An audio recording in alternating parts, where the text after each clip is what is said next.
It was just another ordinary morning at Westfield High, a well-reputed school in Austin, Texas. The students bustled in the hallways, some huddled in groups chatting, others finishing last-minute assignments. But for Jacob Miller, the day started with an uneasy feeling. Jacob was different from the other students. While most of them came from families of doctors, lawyers, and business owners, he was the grandson of a farmer. His hands bore the roughness of morning chores before school. His boots still carried the faint scent of soil. He was a boy of few words, but his silence often invited mockery. As Jacob entered the classroom, he noticed the scornful glance of Miss Whitmore, his history teacher. She was a woman of high expectations, rigid discipline, and an air of superiority that made even the most confident students shrink under her gaze. The lesson began, but Jacob found himself struggling to keep up. His exhaustion from waking up at dawn to tend to the farm animals clouded his concentration. When Miss Whitmore called on him to answer a question about the Civil War, he hesitated, trying to gather his thoughts. "Mr. Miller," she snapped, crossing her arms, "if you paid more attention in class instead of whatever you do out there in the fields, maybe you wouldn't embarrass yourself." The class snickered. Jacob felt a lump in his throat, but said nothing. "Honestly, I don't see the point in wasting time on students who are clearly not cut out for academics. Maybe you should stick to what you know best, feeding pigs and plowing dirt." A hush fell over the room.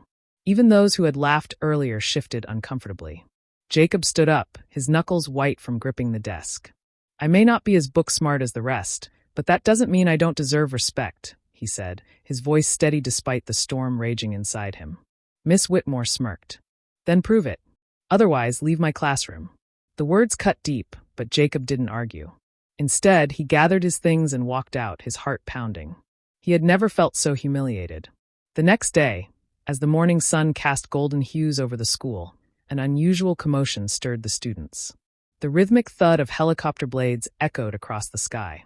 Teachers and students rushed outside, their eyes widening in disbelief as a sleek black helicopter descended onto the school's football field.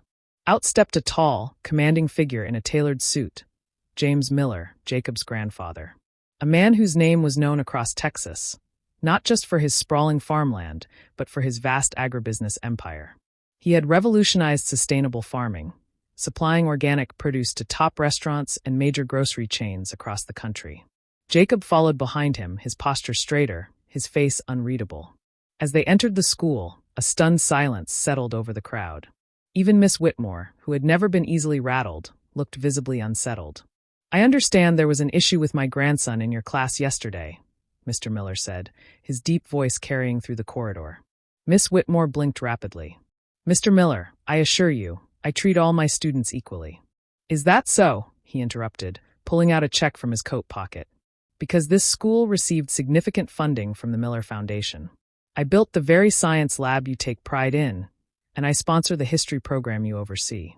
Yet, you saw fit to humiliate my grandson over his background." The color drained from Miss Whitmore's face. "I raised Jacob to understand that hard work is honorable," he continued, his eyes never leaving hers. "Maybe you should educate yourself on that instead of looking down on those who put food on your table." Murmurs rippled through the crowd.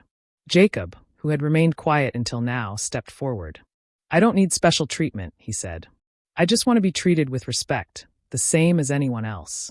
Miss Whitmore nodded stiffly, unable to meet his eyes. "I understand. I apologize, Jacob." A satisfied smile tugged at Mr. Miller's lips. "Good. Because respect isn't given based on wealth or status. It's earned through integrity and hard work. And my grandson has both." The students erupted into cheers, many giving Jacob nods of admiration. From that day forward, Jacob walked through the school halls with his head held high. Not because of his grandfather's influence, but because he had shown everyone that dignity was not measured by books or bank accounts, but by the way one carried themselves in the face of adversity. And as for Miss Whitmore, she never underestimated another student again. If you made it this far, comment respect first down below, and don't forget to subscribe for more incredible stories. Olivia always felt awful after eating, fatigue, headaches, and a strange feeling in her body. She never imagined the culprit was unstable blood sugar. By the time she found out, she was already at risk for something worse. But before it was too late, she discovered a natural solution that changed her life. If this sounds familiar, check the pinned comment now.